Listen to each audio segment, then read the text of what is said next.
We criminalize weed and other things, but so many of you, how many houses got shattered because of alcohol drinking? Huh? How many relationships got shattered due to that? Islam tells you, no, don't do it.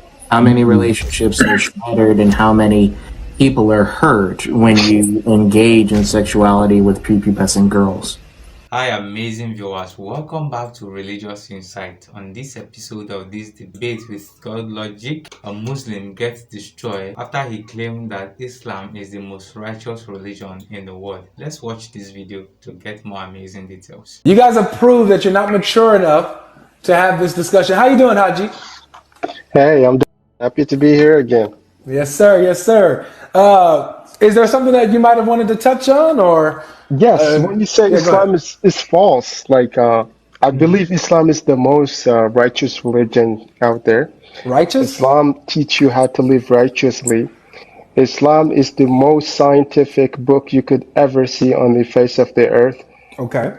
The scientific revelations to this day, all the scientists have proven whatever Islam had, the book has come up with in the Quran that's mentioned to this day is true. It talks about the water cycle. No other book talks about it. It talks about the Big Bang Theory. No other book talked about it. That wrong too. Talked about the Big Crunch Theory. No other book talked all of that wrong. Embryology. No other book talked about it. Gets that wrong. Talked about the ozone layer. Gets that wrong. Iron not being from here. Are you here to just shot all of that? So you guys are just here, just talking, but you have no facts whatsoever. And you bring the people that you know they're like can't even debate you, and you. Okay, can you? Yes, I can. Okay, beautiful. So we have you here. Then prove us what's wrong in Yeah, sure. So you said two things, and Now I'll let the brothers to see where they want to go with this, because I'll jump in. But you said that Islam is the most righteous religion. Yes. And it has the most scientific book. So whichever way y'all want to go with this, we can go wherever you want to go. Tell me all of these things that I've said. I'll just have one question for him. I just have one question. Allah is the God of all the world, right? Yes. Okay. And you believe that during a progressive time, like after Muhammad, progressively, there would be Muslims living all around the world where they're going to be keeping the fast of Ramadan, correct? Yes, I hope so. They do. They're from all around the world, correct? Yes, we hope they do. Okay. Now, when do you begin the fast of Ramadan? According to the moon sighting, depending on where you are, if someone let me give you the verse, chapter 2, verse 187. Okay, I have my book in front of me. What do you want to say there? What is it? So what does it say there? Okay, let me open my book. Chapter 2, you said. No Surah Al-Baqarah, right? Uh-huh. And you said verse what? Ayah 187. 187. No, we're not kidding you. Surah 187. Okay, you mean like uhillat lakum? Okay, uhilla lakum bayt. Okay, I'll read the English version of it. Okay. Mm-hmm. It is made lawful for you to have sexual relationship with your wives on the night of Asum, which is fast. They are libas, body cover or screen or sakin, right? Enjoy the pleasure of living with them, as in the verse. For you and you are the same for them. Allah knows that you used to deceive yourselves, so He turned to you. Accept your repentance and forgave you. So now have sexual relations with them and seek that which Allah has ordained to you, winning offsprings, and eat and drink until the white thread meaning the white thread, the light of the dawn appears to you, distinct from the black thread. Okay, then complete the psalm, which is the fast, till the night falls. Okay. Mm-hmm. So do you agree with this ayah? I totally agree with it. Okay. how would you counsel those that live in the northern and southern hemisphere? Those from the southern northern hemisphere, you mean like if they are like for example, if you are living somewhere in the let's say Northern Siberia, Sweden, whatever that is, and then you happen northern, to have not Siberia, northern Sweden, right? yeah, northern Sweden, where the Greenland, days are fall Iceland, short sometimes, right? Alaska, yeah, friend, Alaska, right? Yes. Where during the times of Ramadan, when Yes. it normally falls, it's almost 23, sometimes 24 hours a day. You got Yes, 24 right? hours a day. Then Yeah. in that case, the ruling of Islam is whatever they agreed upon, because Allah say, "La yukallifullahu nafsan illa wus'aha." Allah doesn't tell you to do something that's beyond your capacity. If you cannot fast until from the dawn to the dusk, then you can fast. Look at the world of Islam, how people are fasting, the number of hours, and fast those hours, and Allah is going to forgive you. He did not tell you Okay, to how do we know that? How do we know 23 that? hours, 24 hours. Yeah, friend. They have scholars. Let me tell Yeah, you. friend, We just friend, hold on, let me hold on speak. one Let me second. speak. Hold on one second. Calm down. 1 second. 1 second. The reason why I brought it up is you would think if Allah is the God of the earth, He would have Yes. foreseen this issue and He would have directed it. But it shows and proves that it seems like He's the God of Mecca and Mecca alone. No, not Mecca, Mecca alone. Let me tell you. Allah Medina talks to too. people who are like you, who can think for themselves. He tells you when he started the book, he said, Iqra. Okay? That's how our book started. Meanings read, do your research. And in many times Allah talks in the book that he says he talks to people with knowledge, people that can do research, meaning ijtihad. So Islam, the book doesn't come and tell you do things No, it actually does. no. Rebuff. When you talk, I'll let you talk. Let me develop. So just like Okay. any book, it doesn't tell you do this A and B and C. Doesn't it's not like an instruction book where you go with A, B, and C. Sometimes you have to use your knowledge. You have to use what's your mental capacity to come up with a solution. And if you guys agree upon to fast 8 hours a day or 12 hours a day, if you live in that part of the world and all of you agree up, then be it, and Allah will accept it and will forgive you. At least you've done the fast. Who says? Yeah, who says? That's your tafsir. Chapter 16, verse 89 of the Quran. I'm going to tell you because you said that it doesn't explain the Quran does not explain everything, right? That's So hold on. Now you're talking over me. Now you're talking over me. Go Please. No problem, friend. No problem. Thank you, man. I know this can get passionate. So in chapter 16, verse 89, it says, "And the day when we will resurrect among every nation a witness over them from themselves, and we will bring you as a witness over these, and we have sent down to you the book as clarification for all things and as guidance and mercy and good tidings for the Muslims." Again, and we have sent down to you the book as clarification for all things and as a guidance and mercy and good tidings. That's chapter 16, verse 89, chapter 10, verse 37, chapter 12, verse 111. All of these verses prove that the Quran is sufficient in and of itself for all things in regards to righteousness. Chapter 6, verse 126. I mean, I can go on and on. Yes. So on that note, when it says right here in 1689, and we have sent down to you the book as clarification for all things, as a guidance and mercy and good tidings for the Muslims, wouldn't that agree one of the chief and main pillars of Islam, Ramadan, of when you begin to fast and when you end it? Yes, for all things. He told you, for all things. Ramadan is just one of the pillars. It doesn't mean that, okay, you have to, you leave certain parts of the world, right? And the times of the fast does, like, it's not conducive for you to do, like, let's say, like 20 hours of fast. In that case, Allah forgives you. He gives you a way out. Just like I'm a Muslim, for example, it's forbidden for me to eat pork. It is forbidden, right? It is forbidden for me to eat pork. It is forbidden for me to take alcohol into my body. But there's circumstances, for example, I go out in a Christian country and there is nothing available but pork for me. In that case, Allah paves the way for me to eat that pork because it's a survival matter. Okay? And he mentions it. He's going to forgive you for doing that because it's a survival matter. Like I said in the beginning, لا يكلف الله نفسا إلا وسعها. Allah doesn't tell you to. He mentions it though. You said right. Okay. Yeah. You said Allah mentions it though about the pork, correct? Yeah, he mentions it. So that means Beautiful. that Does he paves the mention way. this though? Like I Does said, he mention this? Let me tell Does he you. mention this? He doesn't, but see that in itself, he tells you Thank he's you. talking to people with minds. So if Allah paves the way for you to drink and to eat pork when you have no food to eat but that, why can't he allow you to fast 20 hours? No. Why can't he allow you to fast maybe 15 hours of the day or 12 hours of the day and then break your fast? All right. Thanks for your answer, man. It's very simple. Very simple. It is simple. It is. Thank you, man. Appreciate it.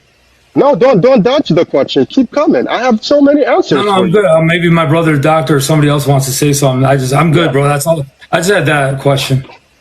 Thank you. These are like minor things that you guys focus on, and you try to make it a big problem. This is not a problem to me. Prove me wrong on other things. Islam is the only religion that we're able to eradicate. Would tell you to live righteously. No interest, which is not good usually. Don't drink alcohol. How many people die every day as a result of alcohol? Yet we criminalize weed and other things, but so many of you, how many houses got shuttered because of alcohol drinking? How many relationships got shattered due to that? Islam tells you, no, don't do it. How many relationships are shattered and how many people are hurt when you engage in sexuality with prepubescent girls? Ooh. What you said again? When you engage in what? And engaging in sexuality with prepubescent girls. What you mean prepubescent girls? Can you make it? My English is not that because I'm African. So Children. Who had sex with children? Your people. The people. No, don't say your people. I never had sex with children. You overgeneralizing. We got rapists in the Christian community. Hold on now. This is the people who are following Islam. Hey, real quick. You have to say rapist. You have to say I'm sorry about that again. Sorry for my language. You might have to kick him and bring him back up, though. Yes, You have to. Could you drop and come back? No, Right. So- don't drop me. Let's continue No, the conversation. you have to drop and come back because that word isn't allowed on TikTok. Right. So what we're gonna do when you come back is we're gonna go to Surah 65:4. We're gonna go to the text and we're gonna go to the tafsir. Yeah, we can hear you. The surah that you're quoting, it is about divorce and marriage, and this surah in specific has nothing to do with someone who's a child. It is basically trying to explain to you is that if you have married someone or then haven't touched them, they do not have a waiting period to get remarried. However, if you have engaged in sexual activities, then the person has to wait either if she's pregnant or if she hasn't menstruated yet, a 3-month or a 12-month period, so that the father is known when they do give birth, so that she doesn't marry someone else and then have that. You make sure So that's what the surah is. But there's another thing which is very, very popular, and a lot of people talk about it, is that the Prophet married a young woman, right? Or more people say child, right? Well, he married Aisha, who is 9 years old. Here's the explanation. I'll try to explain it as good as possible. And We can get to that. We Yeah. can get to that. But we're specifically focusing on Surah 65:4. yeah, Surah 65:4 is talking about adult women or women that have menstruated. It's not about children. The reason why you don't see it is because you need to go back in the surah and take the whole context of the surah, not take only the middle part, because the Quran works in a way where it's the whole surah needs to be read to be understood. I'm not trying to argue with you. I'm just trying to explain to you that surah in specific. That's how it works. So it's only this surah that needs to be taken in the entire chapter. No, I'm saying the Quran in general, because there's some places in the Quran, for example, that will tell you go to war and kill, for example, right? But if you take it in the middle of the surah, then it doesn't make sense, and it'd be quoted out of context where, oh yeah, he said go kill. And that's what people like ISIS do, right? But then when you read the whole surah, you go like, okay, so he said there was a war. This is what happened. This is why he allowed it to happen. You understand what I mean? Well, this is why we don't just simply read the passage. We go to the tafsir, because your scholars tell us the context of these passages and the meaning of them. So, like tafsir al-Jalalain, and it says that this waiting period is for women who have not menstruated yet because of their young age. And even then, if you don't like tafsir al-Jalalain, we can go to Ibn Kathir. Here's what Ibn Kathir says. We could pull out the surah together. What number is it? 65:4. 65 verse 4, correct? How are you coming to explain a passage that you don't know the actual text of? I was just thinking that. Because I know it in Arabic, like I've read the Quran, obviously, but I do not know the numbers in specific. Does that make sense? So here, I'll just read Ibn Kathir, No problem. because he knows the meaning of this passage then.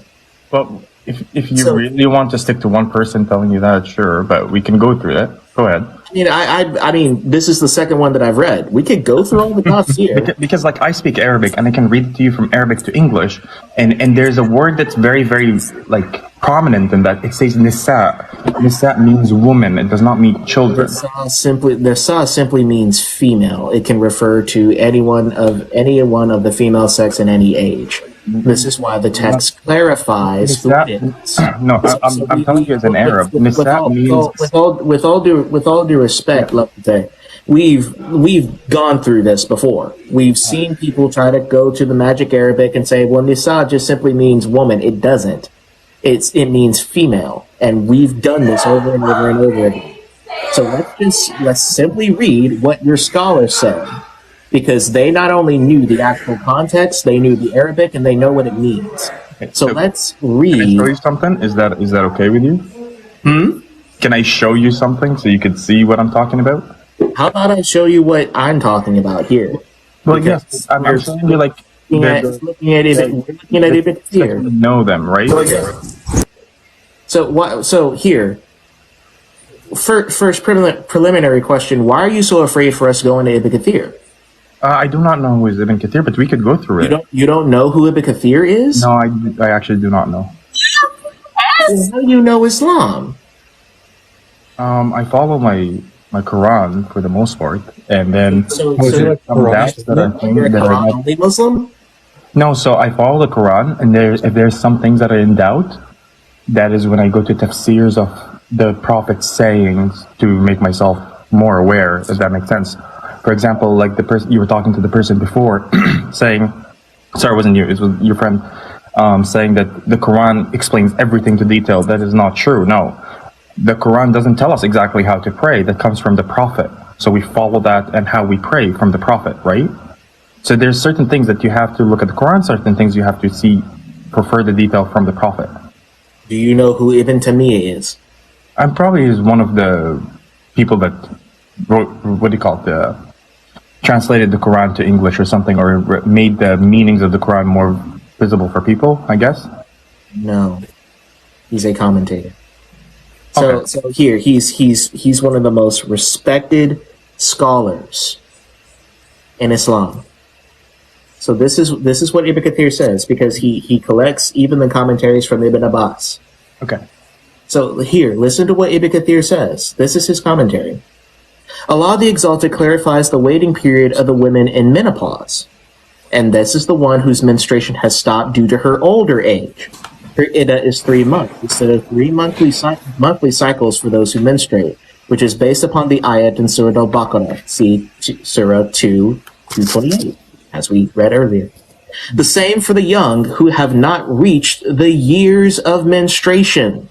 Their iddah is 3 months like those in menopause. This is the meaning of the saying. And for those who have no courses, as for his saying. And so he says, these were among those who have menopause. And he again says, for those who are pregnant and those who don't have their iddah yet. I mean, those who don't have the years of menstruation. It's because they're too young. We saw this in Tafsir al-Jalalain. We could see it in Ibn Kathir. We could look through all the others. So both of these are saying they interpret the verse as saying for those who have not reached the age of puberty, their iddah is 3 months. I understand what you're saying. Can looking this on Google, the first, like, you write Surah 65 verse 4 on Google, and then click on the first thing, which is the Legacy Quran translation and commentators. This is exactly what it says. And those for who no longer expect menstruation among your women, if you're in doubt, the period is 3 months, and so on goes there. It does not mention someone who has not reached their period. What does the next line say? What does the next line say? If you're in doubt when they're in period, is 3 months, and also who have not menstruated, and for those who are pregnant, their term. You're going too fast. Yeah, so go ahead. It mentioned the part where it talks about those who have not menstruated, right? Right. So those are the ones who are young. That's literally what it commentated on here. So here's the thing, right? When you go and say, oh, he's talking about specifically children, the problem is, you don't, in Arabic, when you translate it, it's still talking about women. It does not talk about kids, right? So, well, no, you'd be wrong. You'd be wrong because here, let me explain. Yeah. Because as the text says, it's not talking about women. It's talking about those who have not reached the years of menstruation, as Ibn Kathir says. Yeah, but the problem is, here's the thing, right? Ibn Kathir knew the meaning of the word nisa, but he said that this is about people who have not reached the years of menstruation. So what are the years of menstruation? But that's the thing. What I'm trying to explain to you is that you're talking about this guy, right, in specific, because he's well known in the Muslim world or whatever it is. But the problem is there's so many of them, and that's why we have between Muslims themselves, Muslim Shias, Sunnas, there's so many different parts of Islam, right? Or sectors, like how you guys have in Christianity, where you have Catholics, Orthodox, Protestants, and so on, because every part of the people follows something that they want, right? And that's where we get some people that are extremely extreme and some people that are extremely lenient, right? So that's a problem. You're holding on to a person that said this, and just because he said this, it is the right thing. Do any of your hello guys. Sorry? Do any of your sects of Islam disagree with Ibn Kathir and say that he's not a scholar? I do not know. Say that he's not a respected scholar. Or that he's wrong on this.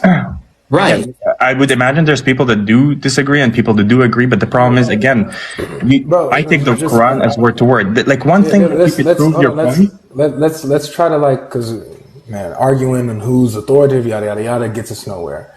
We understand from Islamic understanding everywhere that we go. It's not just one guy that Ibn Kathir. It's literally the jurisprudence, Islamic law that understands it this way, that it's talking about children, gives a law on why it's allowed, and uses this as an example, as its proof, and Muhammad's example with his marriage with Aisha and his consummation with her. Correct. So these are the proofs that the jurisprudence uses to validate that child relations is allowed in Islam. Alright, welcome back guys. I believe you enjoyed watching this video. Let us know your views about this video in the comment section, and in case you have not subscribed to this channel, please do well to subscribe. Hit the notification button to be notified each time we post new and engaging videos like this, and also don't forget to share this video with your friends and your family and like it as well. The young man claimed that Islam is the most righteous religion in the world, and also he said Islam teaches righteousness